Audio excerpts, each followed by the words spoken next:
So, welcome again to my channel. So, today we will be discussing an article regarding Leh protest. जैसा कि हमने देखा आज के न्यूज़पेपर में आया था, लेह लद्दाख का जो इलाका है उसमें मैसिव प्रोटेस्ट हो रहे हैं। जो जेनजी है ये इस प्रोटेस्ट को कर रहा है, बोला जा रहा है। और इस प्रोटेस्ट के पीछे जेनजी और आपने देखा होगा जो थ्री इडियट्स मूवी के हीरो थे फुंसुक वांगडू, जिनको फुंसुक वांगडू की तरह दिखाया गया था। सोनम वांगचुक वो रियल लाइफ में है। उस उनका भी इसके पीछे बहुत बड़ा हाथ माना जा रहा है, या ऐसा माना जा रहा है कि जो लद्दाख में प्रोटेस्ट हो रहे हैं उनके पीछे जो जो भड़काने का काम किया है या जो मेन लीडर हैं वो यही हैं। तो हम अब सीधा चलते हैं अपने आर्टिकल में आर्टिकल की तरफ और देखते हैं कि इसमें क्या क्या न्यूज़ आई है। तो सबसे पहले तो जो भी प्रोटेस्ट हुए थे वो वायलेंट प्रोटेस्ट में बदल गया है। इससे पहले भी लेह लद्दाख में पीसफुल प्रोटेस्ट चल रहा था। जो सोनम वांगचुक है वो खुद भूख हड़ताल में बैठे थे ताकि उनकी बहुत सारी डिमांड्स थी, जैसे कि जो लेह वाला इलाका है उसको ट्राइबल स्टेटस देना, और और जो वहाँ की जो लोकल कम्युनिटीज़ हैं उनके लिए रिजर्वेशन लेना।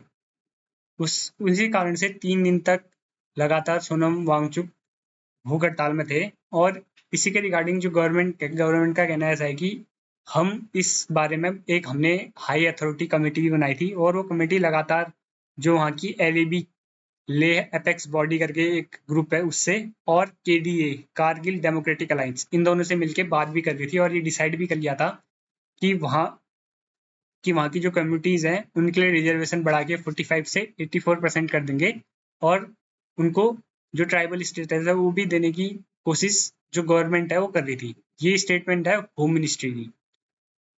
पर बात जो जो बात जो न्यूज इस बारे में ज़्यादा बनी है, क्योंकि जो प्रोटेस्ट चल रहा था पीसफुल, वो अचानक से पीसफुल पीसफुलनेस जो थी प्रोटेस्ट की वो खत्म हो गई, और उन लोगों ने मैसिव प्रोटेस्ट किए, वॉयलेंट प्रोटेस्ट किए, जैसे कि आप इस इमेज में देख रहे होंगे। जो प्रोटेस्टर थे उसमें अचानक से जेनजी लोगों की एंट्री हुई, ऐसा होम मिनिस्टर का कहना है। और उन लोगों ने जो वहाँ बीजेपी ऑफिस था उसको वेंटिलाइज कर दिया, और वहाँ जो सीआरपीएफ का एक व्हीकल था उसमें उसके अंदर पर्सनल जो सीआरपीएफ पर्सनल थे उसी के अंदर थे, और उसको आग लगा दी गई। पर आग लगाने की कोशिश करी, पर पर्सनल जो सीआरपीएफ के पर्सनल है उनकी अभी कोई इंजरी होने की उनको कोई खबर नहीं है। पर जो व्हीकल है वो तो आप जलता हुआ इस इमेज में देख सकते हैं। इसी प्रकार जब ये लोग शांत नहीं हुए, जनजी शांत नहीं हुआ, तो पुलिस ने गोलियां भी चलाई।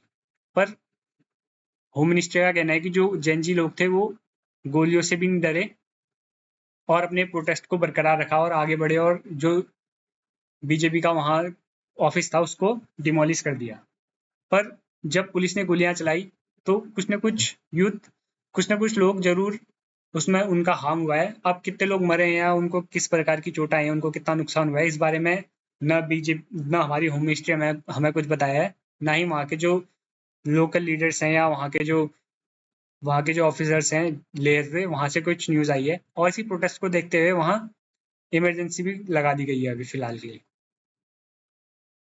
अब इस बारे में बात है कि प्रोटेस्ट तो पहले से चल रहा था, पीसफुल प्रोटेस्ट पहले से चल रहा था, और पर इसमें कहना ये लोगों का कि उससे पहले जो जो एज्ड लोग थे वो ज़्यादा थे।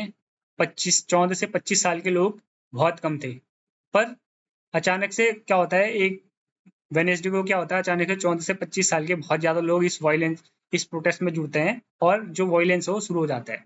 और इससे पहले हुआ क्या था, जो मिस्टर वांगचुक थे उन्होंने भी अपना जो भूख हड़ताल थी उसको खाना खा के छोड़ दिया था। पर उन्होंने अच्छे से जो प्रोटेस्ट है उसको ख़त्म नहीं किया था। मतलब उन्होंने अपना जो भूख हड़ताल थी वो तो ख़त्म कर दी थी, पर उन लोगों ने इतना ज़्यादा सेटिस्फाइड नहीं थे वो सरकार के साथ जो उनकी मीटिंग हुई थी, या जो भी उन्होंने प्रोटेस्ट तोड़ा, वो इतना ज़्यादा सेटिस्फाइड नहीं थे। तो तो सरकार का ये भी कहना है कि इसके पीछे मिस्टर वांगचुक वांगचुक वांगचुक की भी गलती है, जो सोनम वांगचुक है उनकी गलती है। क्यों? क्योंकि उन्होंने जो भी उनके फॉलोअर्स थे जिनके साथ वो प्रोटेस्ट कर रहे थे, ये उनको अच्छे से संभाल नहीं पाए, उनको अच्छे से उन्होंने बता नहीं पाए कि क्या हुआ, किस प्रकार से बात हुई है और क्यों ये प्रोटेस्ट में रोक रहा हूँ, इस बारे में उन्होंने अच्छे से कम्युनिकेट नहीं किया अपने फॉलोअर्स के साथ। और इसी के साथ जो बीजेपी लीडर हैं उनका ये भी कहना है, बीजेपी लीडर संबित पात्रा कौन है, आपको ये जानना हो तो मैं आपको वो दिखा देता हूँ कि संबित पात्रा कौन है जी। ये रहे संबित पात्रा। और इनका ये कहना है कि जो कांग्रेस के लीडर्स हैं, लेह के अपर लेह के एक काउंसलर हैं, वो कांग्रेस पार्टी से बिलोंग करते हैं, उनका नाम है कुत्सोंग ताजिंग। ये इनकी एक वीडियो है, आप ये देख लीजिए एक बार। दिल की जनता जो यहाँ पे जमा है, सबको मेरा खुनसुख तंजीम सभा अपर लेह काउंसिलर की तरफ से अस्सलाम वालेकुम व रहमतुल्लाहि व बरकातुहू। अब मैं हूँ लेह एलएसीसी काउंसिल, मैं एक काउंसिलर, तो मैं आज आप सबके सामने काउंसिल की तरफ से एक जो नजरिया होता मैं आप सबके सामने वो रखूंगा। हम सबको पता है हिंदुस्तान की आईन में जो यूनियन, तो ये हैं जो कांग्रेस के काउंसिलर हैं अपर लेह से, और इनके बारे में संबित पात्रा का कहना है कि इन लोगों ने ही, जो ये हैं पर्टिकुलरली जो काउंसिलर हैं, उन्होंने ही यूथ को भड़काया है, वही यूथ लेके आए थे, और उन्होंने ही जो वायलेंट नेचर है प्रोटेस्ट का, ये इन्होंने ही शुरू किया है। और इनकी एक फोटो भी काफी सोशल मीडिया में फैल रही है, वो ये फोटो है। ये ऐसे जो ये काउंसिलर है, ये अपने हाथ में एक हथियार लेके बीजेपी जो ऑफिस है उसकी ओर को जाते हुए दिखे, ऐसा संबित पात्रा का कहना है।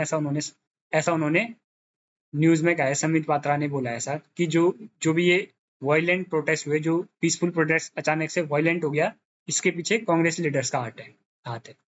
और यही ज्यादा न्यूज कौन है, ये लद्दाख के अपर काउंसिलर कौन है, इसके बारे में हर जगह न्यूज बन रही है, आप ये आर्टिकल में भी देख सकते हैं।